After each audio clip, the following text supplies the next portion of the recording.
Romanos capítulo 8. Portanto, agora nenhuma condenação há para os que estão em Cristo Jesus, que não andam segundo a carne, mas segundo o Espírito. Porque a lei do Espírito de vida em Cristo Jesus me livrou da lei do pecado e da morte. Porquanto o que era impossível à lei, visto como estava enferma pela carne, Deus, enviando o seu Filho em semelhança da carne do pecado, pelo pecado condenou o pecado na carne, para que a justiça da lei se cumprisse em nós, que não andamos segundo a carne, mas segundo o Espírito. Porque os que são segundo a carne inclinam-se para as coisas da carne, mas os que são segundo o Espírito, para as coisas do Espírito.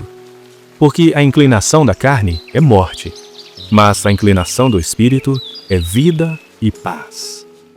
Porquanto a inclinação da carne é inimizade contra Deus, pois não é sujeita à lei de Deus, nem em verdade o pode ser.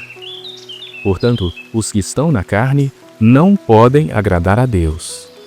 Vós, porém, não estáis na carne, mas no Espírito, se é que o Espírito de Deus habita em vós. Mas se alguém não tem o Espírito de Cristo, esse tal não é dele. E se Cristo está em vós, o corpo, na verdade, está morto por causa do pecado, mas o Espírito vive por causa da justiça. E se o Espírito daquele que dentre os mortos ressuscitou a Jesus habita em vós, aquele que dentre os mortos ressuscitou a Cristo, também vivificará os vossos corpos mortais, pelo seu Espírito que em vós habita.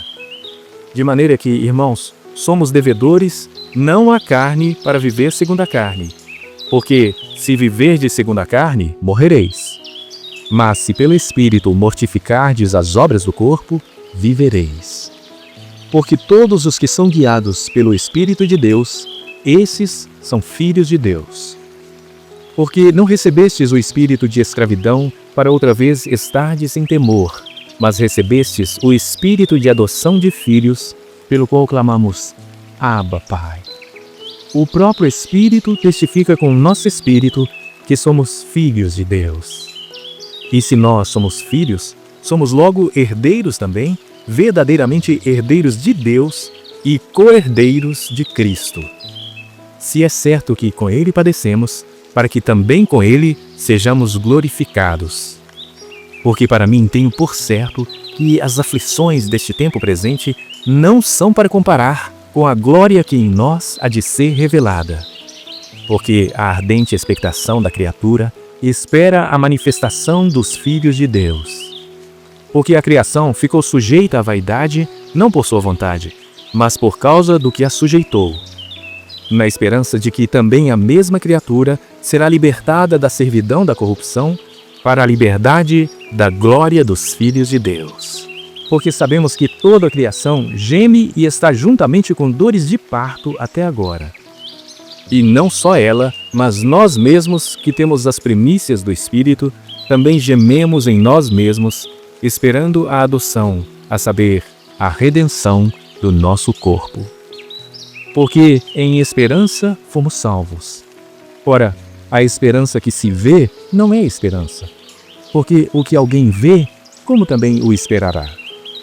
Mas, se esperamos o que não vemos, com paciência o esperamos.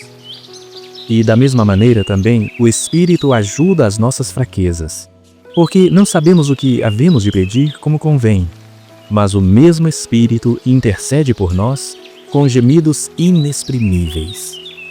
E aquele que examina os corações sabe qual é a intenção do Espírito. E é ele que, segundo Deus, intercede pelos santos. E sabemos que todas as coisas contribuem juntamente para o bem daqueles que amam a Deus, daqueles que são chamados segundo o seu propósito.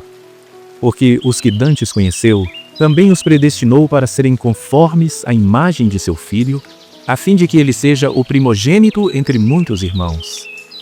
E aos que predestinou, a estes também chamou. E aos que chamou, a estes também justificou. E aos que justificou, a estes também glorificou. Que diremos, pois, a estas coisas? Se Deus é por nós, quem será contra nós? Aquele que nem mesmo a seu próprio Filho poupou, antes o entregou por todos nós, como nos não dará também com ele todas as coisas? Quem intentará acusação contra os escolhidos de Deus? É Deus que os justifica. Quem é que condena?